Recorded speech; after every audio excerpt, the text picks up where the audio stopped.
السلام عليكم ورحمة الله تعالى وبركاته. نحمده ونصلي على رسوله الكريم أما بعد فقد قال الله تعالى في كلامه القديم والفرقان المجيد. أعوذ بالله من الشيطان الرجيم. ألم تر إلى الذين أوتوا نصيبا من الكتاب يدعون إلى كتاب الله ليحكم بينهم ثم يتولى فريق منهم وهم معرضون. آمنا بالله صدق الله مولانا العلي العظيم. اللهم صل على سيدنا محمد طب القلوب ودوائها وعافية الأبدان وشفائها ونور الأبصار وضيائها وعلى آله وصحبه وسلم. மேலான பெரியோர்களே, சகோதரர்களே, அல்லாஹ்வின் நல்லடியார்களே, இன்றைய குர்ஆன் வசனம் 3ஆம் அத்தியாயம் 23ஆம் வசனம். யூதர்களை பற்றி அல்லாஹ் பேசுகிறான். இறை வேதத்திலே ஒரு பாக்கியம், ஒரு பகுதி அவர்கள் வழங்கப்பட்டிருந்தார்கள். இறை வேத பிரகாரம் தீர்ப்பு செய்ய வேண்டும் என்று அவர்கள் அழைக்கப்பட்ட போது அவர்களில் ஒரு சாரார் அதை புறக்கணித்தவர்களாக திரும்பி செல்கிறார்கள். இதை நீர் கவனிக்கவில்லையா என்று அல்லாஹ் கேட்கிறான். யூதர்களை பற்றி அல்லாஹ் ரப்புல் ஆலமீன் வரிசையாக பல வசனங்களை இறக்கியிருந்தான். அதிலே இது ஒரு வசனம். யூதர்கள் மன முரண்பாடாக நடந்து கொண்டார்கள். பெயருக்குத்தான் அவர்கள் வேதக்காரர்களாக இருந்தார்கள். ஆனால் அவர்களுக்கு வழங்கப்பட்ட அந்த தௌராத் வேத பிரகாரம் அவர்கள் செயல்படவில்லை. தௌராத் வேதத்தில் இருந்த பல்வேறுபட்ட நல்ல விஷயங்கள் நம்முடைய இறைமறை அல் குர்ஆன் ஷரீஃபிலே இடம் பெற்றிருந்த போது அதன்படிதான் ஹுக்குமு செய்ய வேண்டும், பஞ்சாயத்து செய்ய வேண்டும் என்று பெருமானார் ரசூலே கரீம் ஸல்லல்லாஹு அலைஹி வஸல்லம் அவர்களை அழைத்த போது அதை அவர்கள் ஏற்கவில்லை, அதை புறக்கணித்தார்கள். இந்த செய்தியை அல்லாஹ் ரப்புல் ஆலமீன் ஏன் பதிவு செய்கிறான் என்றால், நமக்கு அல்லாஹ் உணர்த்தி காட்டுகிறான். நம்முடைய குடும்பங்களிலே ஏதாவது பிரச்சனைகள், விவகாரங்களாக இருந்தால் குர்ஆனிலே அதற்கு நல்ல தீர்வுகள் இருக்கின்றன, நல்ல முடிவுகள் இருக்கின்றன. அந்த தீர்வுகளை நோக்கித்தான் நாம் பயணிக்க வேண்டும் என்று அல்லாஹ் நமக்கு உணர்த்துகிறான். அதிலிருந்து நாம் ஒதுங்கி செல்லவே கூடாது. எல்லா பிரச்சனைகளுக்கும், நூற்றுக்கணக்கான பிரச்சனைகளுக்கு நம்முடைய இறைமறையிலே தீர்வுகள் இருக்கின்றன. தெரிந்தவர்களிடத்திலே நாம் கேட்டு தெரிந்து கொண்டு அந்த தீர்வுகளை நோக்கித்தான் நாம் செல்ல வேண்டும் என்பது இந்த வசனத்திலே ஏக இறைவனுடைய ஒரு போதனையாக இருக்கிறது. முக்கியமாக நாம் நம்பிக்கொண்டிருக்கிற ஒரு விஷயம் என்னவென்று கேட்டால், அல்லாஹ் ஒரு விஷயத்தை ஆகுமாக்கியிருந்தான் என்றால், ஹலாலாக்கியிருந்தான் என்றால் அதிலே நமக்கு பயன் இருக்கும், நன்மை இருக்கும். ஒன்றை பயன்படுத்தக்கூடாது, உபயோகிக்க கூடாது, அனுபவிக்க கூடாது என்று அல்லாஹ் தடுத்திருந்தான் என்றால் அதிலே நமக்கு கெடுதி இருக்கும், தீங்கு இருக்கும். அதன் காரணமாகத்தான் அவன் தடுப்பான். அதன் பக்கம் நெருங்க வேண்டாம் என்று அல்லாஹ் நமக்கு அறிவுறுத்துவான். நாம் பல விஷயங்களை பார்க்கிறோம். ஏவல் விளக்கல் இருக்கிறது. பல விஷயங்களை அல்லாஹ் ஏவிருக்கிறான். ஏவிருக்கிறான் என்றால் அந்த ஏவலிலே நமக்கு பயன்கள் இருக்கும், நன்மைகள் இருக்கும். தடுத்திருக்கிறான் என்றால் அந்த தடைகளிலே நமக்கு பல்வேறுபட்ட தீங்குகள், பல்வேறுபட்ட விபரீதங்கள் இருக்கும். அதன் காரணமாக அல்லாஹ் தடுத்திருப்பான். எனவே நாம் என்ன செய்ய வேண்டும்? நம்முடைய வாழ்க்கையில ஏற்படுகிற பல்வேறுபட்ட பிரச்சனைகளுக்கு இறைமறையிலே என்ன தீர்வுகள் இருக்கின்றன என்று நாம் தேடி பார்க்க வேண்டும். குடும்ப பிரச்சனைகளுக்கு மட்டுமல்ல, பொருளாதார பிரச்சனைகள், நாட்டு பிரச்சனைகள், தேச பிரச்சனைகள், உலக பிரச்சனைகள், பல்வேறுபட்ட பிரச்சனைகளுக்கெல்லாம் இறைமறையிலே தீர்வுகள் இருக்கின்றன. அதை நாம் விவரித்து சொல்ல வேண்டிய நேரம் இல்லை. அன்பு சகோதரர்களே, பல விஷயங்கள் இருக்கின்றன. அதிலே ஒரு உதாரணத்திற்கு நாம் சொல்லுவோம். நம்முடைய இறைமறையிலே குடிக்கக்கூடாது என்று தடுக்கப்பட்டிருக்கிறது. அதனுடைய விபரீதம் நமக்கு தெரிந்த ஒரு விஷயம்தான். சூதாடக்கூடாது, காரணம், சூதாட்டத்தின் காரணமாக மிகப்பெரிய பொருளாதார இழப்பை நாம் சந்திக்க வேண்டிய நிலை உண்டாகும். இன்றைக்கு பகலில ஒரு பேரறிஞர் நம்மிடத்திலே பேசுகிறார். அவருடைய புதல்வர் இறந்து போகிறார். அவர் இறக்கிற போது பல லட்சங்கள் கடனாளியாக இறந்து போகிறார். இதன் காரணமாக அவர் பேரில் உள்ள வீட்டை விற்று அந்த கடனை அடைக்க வேண்டிய நிலை ஏற்பட்டது. எப்படி அவர் கடனாளியாக ஆனார்னு நான் அந்த பேரறிஞரிடத்திலே கேட்டேன். சொல்லுகிறார்கள், இப்படி விளையாட்டு தான், ரம்மி விளையாட்டுகள் தான், சூதாட்டங்கள் மூலமாக பல லட்சங்களை இழந்து விட்டான் என்று, எப்படிப்பட்ட விளையாட்டுக்களை அவன் விளையாடினான் என்பதை அவர்கள் விவரித்தார்கள். அருமை சகோதரர்களே, வேதனையிலும் வேதனையான ஒரு விஷயம். எனவே சூதாட்டம் மூலமாக நமக்கு எந்த அளவுக்கு பொருளாதார பாதிப்பு ஏற்படுகிறது. எனவேதான் அதையும் அல்லாஹ் தடுத்தான், ஹராமாக்கினான். பிணத்தை சாப்பிடக்கூடாது, மையத்தை சாப்பிடக்கூடாது என்று அல்லாஹ் ஏன் தடுத்தான்? ஒரு ஆடு செத்து போய்விட்டது, ஒரு மாடு செத்து போய்விட்டது, ஒரு காடை கவுதாரி செத்து போய்விட்டது. செத்து போன மையத்தை நாம் சாப்பிடக்கூடாது. சாப்பிடக்கூடியவர்கள் சாப்பிட்டு கொண்டிருக்கிறார்கள். இஸ்லாமியருக்கு அது தடுக்கப்பட்டிருக்கிறது. என்ன காரணம்? ஆம், ஒரு பிராணி செத்து போய்விட்டால் ஏதாவது நோய்களால் செத்து போயிருக்கும்.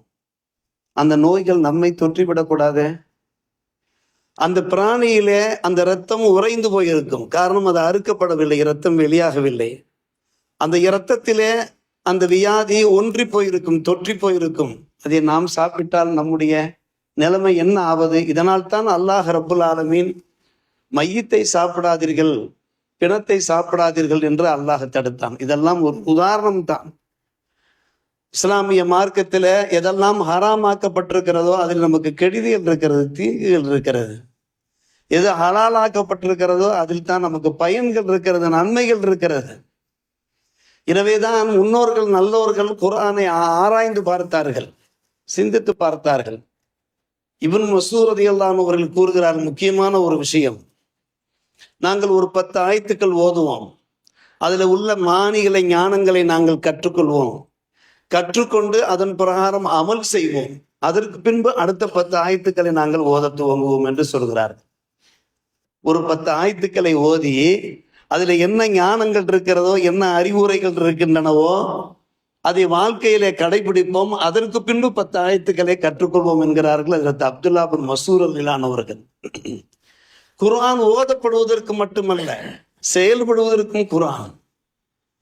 எனவேதான் ஒரு முறை ஃபுதைல் இப்னு இயாத் ரஹ்மத்துல்லாஹி அலைஹி அவர்கள் சொன்னார்கள், சில பேர் விளங்கி கொண்டிருக்கிறார்கள் குர்ஆன் ஓதினால் போதும், அந்த அமலே போதும் என்று. அந்த அமலுக்கு நன்மை இருக்கிறது, ஆனால் அது மட்டும் போதாது.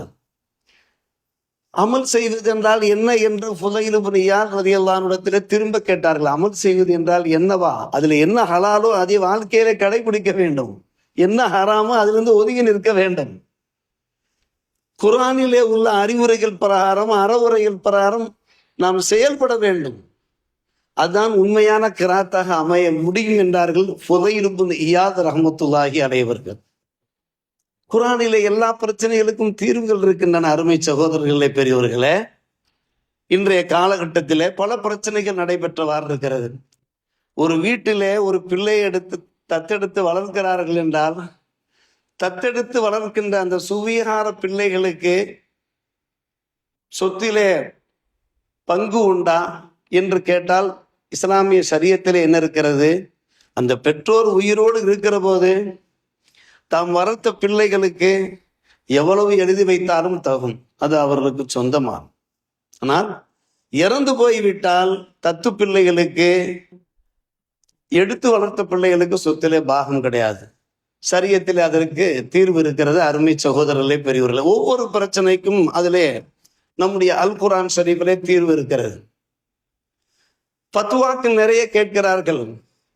பெண்களுக்கு ஆண்களுக்கு சமமாக பாகம் கொடுக்க வேண்டியதானே? ஒரு வீட்டிலே ஒரு தந்தை ஒரு தாய் இறந்து போய்விட்டார்கள் என்றால், பெற்றோர் மூலமாக பிள்ளைகள் வாரிசுகளாக ஆகிறார்கள் என்றால், மகனுக்கும் மகளுக்கும் ஒரே மாதிரி பங்கு கொடுக்க வேண்டியதானே என்றானால், அல் குர்ஆன் ஷரீஃபிலே அதற்கு தீர்வுகள் காணப்படுகிறது இல்லை. ஆண்மகனுக்கு 2 மடங்கு, பெண் பிள்ளைக்கு 1 மடங்கு தான். என்ன காரணம்? அதற்கான காரணம் இருக்கிறது. படைச்ச ரப்புல் ஆலமீன் அஹ்கமுல் ஹாக்கிமீன், அவன் அறிந்திருக்கிறான், அத்தனை விஷயங்களையும் அறிந்திருக்கிறான்.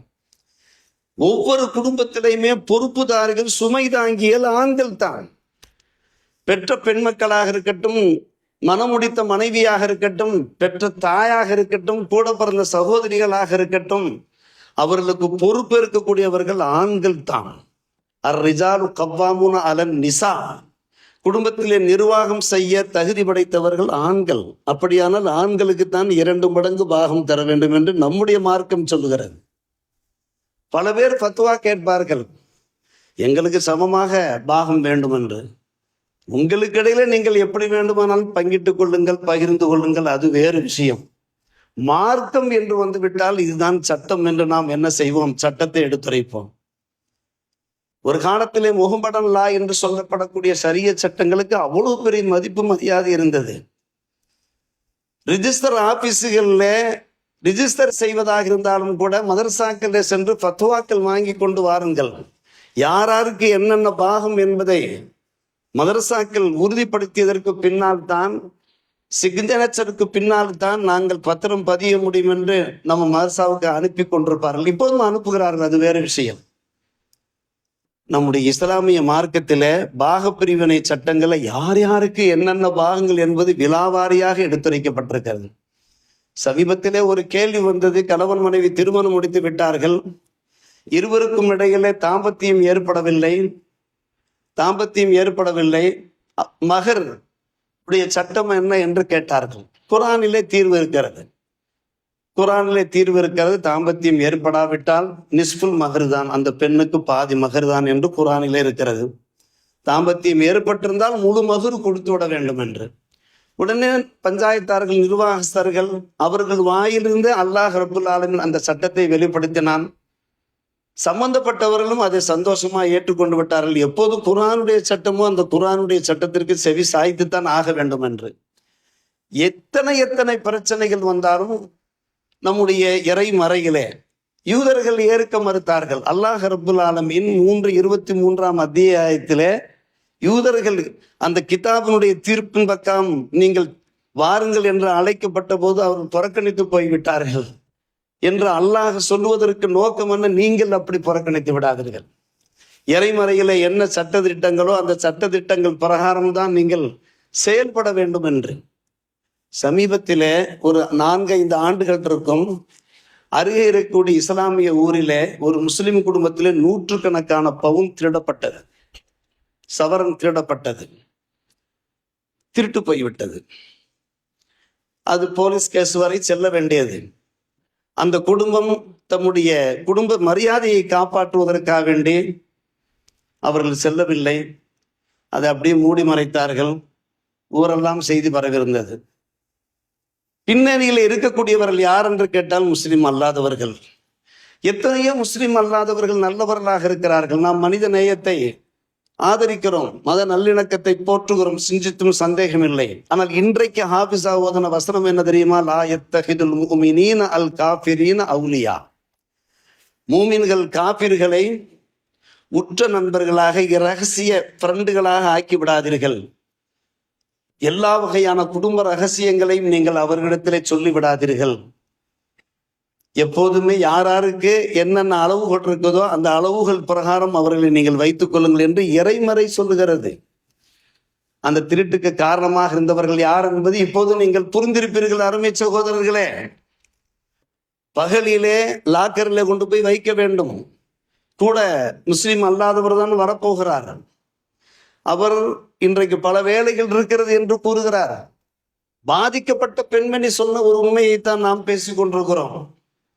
மறுநாள் அந்த அம்மா வெளிநாடு செல்ல வேண்டிய நிலைமையிலே திரும்பி வந்ததற்கு பின்னாலே லாக்கரில் வைத்துக் கொள்ளலாம் என்று நினைத்து கொண்டு சென்னைக்கு சென்றிருந்த சந்தர்ப்பத்தில் திருடு போய்விட்டது. அருமை சகோதரர்களே, பெரியோர்களே, அப்படியானால் குர்ஆன் போதனை பிரகாரம் நாம் வாழ்ந்தோம் என்றால் நம்முடைய வாழ்க்கையிலே வெற்றி. அதில் சிந்தித்தும் சந்தேகமே கிடையாது. சயீத் இப்னு முஸய்யப், 2 விஷயம். சயீத் இப்னு முஸய்யப் ரலியல்லாஹு அன்ஹு அவர்கள் ஃபஜ்ர் நேரம் சின்ன சின்ன விஷயங்களுக்கும் கூட தீர்வுகள். தொழுது கொண்டிருந்தார்கள். சலாத்து சுபுகு பாங்குலிக்கப்பட்டிருக்கிறது. ஒரு நண்பர் அந்த சுபுகு தொழுகைக்கு ஃபர்லுக்கு முன்னாலே பாங்குக்கு பின்னாலே ரொம்ப நேரம் தொழுது கொண்டிருக்கிறார். அந்த காலகட்டத்தில் உண்டான ஒரு லேசா ஒரு சிறு கல்லை தூக்கி அவர் மேலே போட்டார்கள். அவர் சலாம் கொடுத்து விட்டு திரும்பினார். உங்களுக்கு தெரியாதா, பெருமானார் ரசூலே கரீம் ஸல்லல்லாஹு அலைஹி வஸல்லம் சொல்லியிருக்கிறார்கள், லா சலாத்த பாத சுபா இல்லா ரக்காத்தை. நிதா பாங்கு சொல்லப்பட்டு விட்டாலே சுபுகனுடைய பரலுக்கு முன்னாலே 2 ரக்காத்து தவிர வேறு தொழக்கூடாது என்று பெருமானார் சொல்லியிருக்கிறார்கள். தெரியாதா? தெரியாவிட்டால் கேட்டு தெரிந்து கொள்ளணுமே என்கிற ஒரு வார்த்தையும் சேர்த்து சொன்னார்கள். அப்படியா, நான் சற்று கூடுதலாக தொழுத காரணத்தினாலே அல்லாஹ் என்னை அதாபு செய்து விடுவானா? அவர் அடுத்த கேள்வி கேட்டார். ஒரு எடக்கு மடக்கான கேள்வி அது. அதிகமாக நான் தொழுத காரணத்தினாலே என்னை அல்லாஹ் நரகத்தில் கொண்டு போய் தள்ளி விடுவானா? கேள்வி கேட்டார். இல்லை, அல்லாஹ் அதாபு செய்ய வாய்ப்பு இருக்கிறது. ஒரு சுன்னத்தை நீ விட்டால் அதற்கு அல்லாஹ் அதாபு செய்ய வாய்ப்பு இருக்கிறது. இது சுன்னத். பெருமானார் ரசூலே கரீம் ஸல்லல்லாஹு அலைஹி வஸல்லம் அவர்கள் போதித்த ஒரு போதனை. அந்த போதனையை நாம் உதாசீனப்படுத்தினோம் என்றாலும் அதாபு இருக்கிறது என்று சொன்னார்கள் சயீத் இப்னு முஸய்யிப் ரலியல்லாஹு அன்ஹு அவர்கள். ஹதீஸ் கிதாபுகளில் சயீத் இப்னு முஸய்யிபினுடைய பேர் அதிகமாக இருக்கும். குர்ஆனுடைய போதனைகள் இருக்கின்றனவே, நாம் வெறுமன குர்ஆனை ஓதினால் மட்டும் போதாது. குர்ஆன்ல என்ன அறிவுரைகள் இருக்கிறது, என்ன வழிகாட்டுதல்கள் இருக்கிறது, வாழ்க்கையில கடைபிடிக்க வேண்டுமே. நம்முடைய உலமாக்கள் ஹாஃபிஸாக்கள் அடிக்கடி சொல்லக்கூடிய ஒரு போதனை தானே, லன் தனாலுல் பிர்ர ஹத்தா துன்ஃபிகு மிம்மா துஹிப்பூன். இதோ ஹாஃபிஸா ஓத போகிறார்கள்.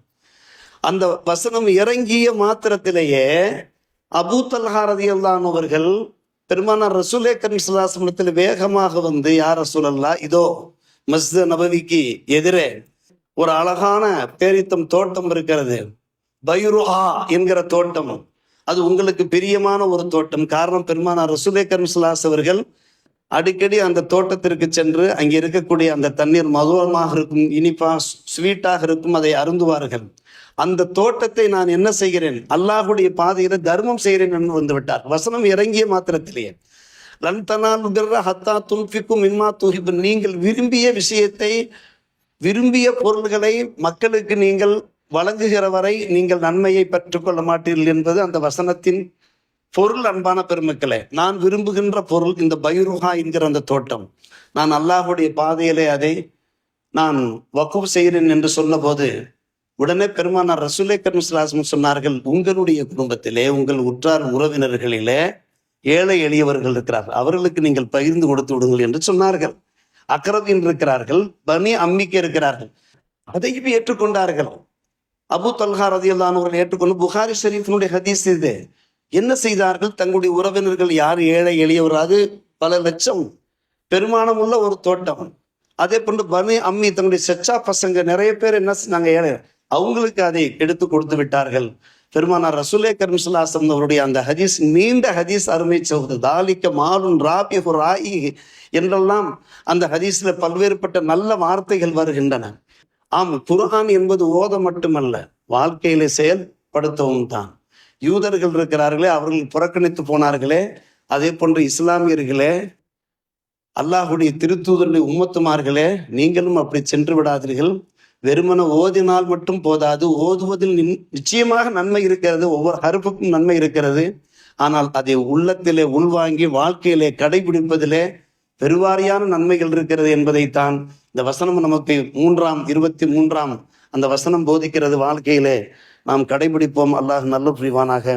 வாஹிர் தாவானா அல்ஹம்துலில்லாஹி ரப்பில் ஆலமீன்.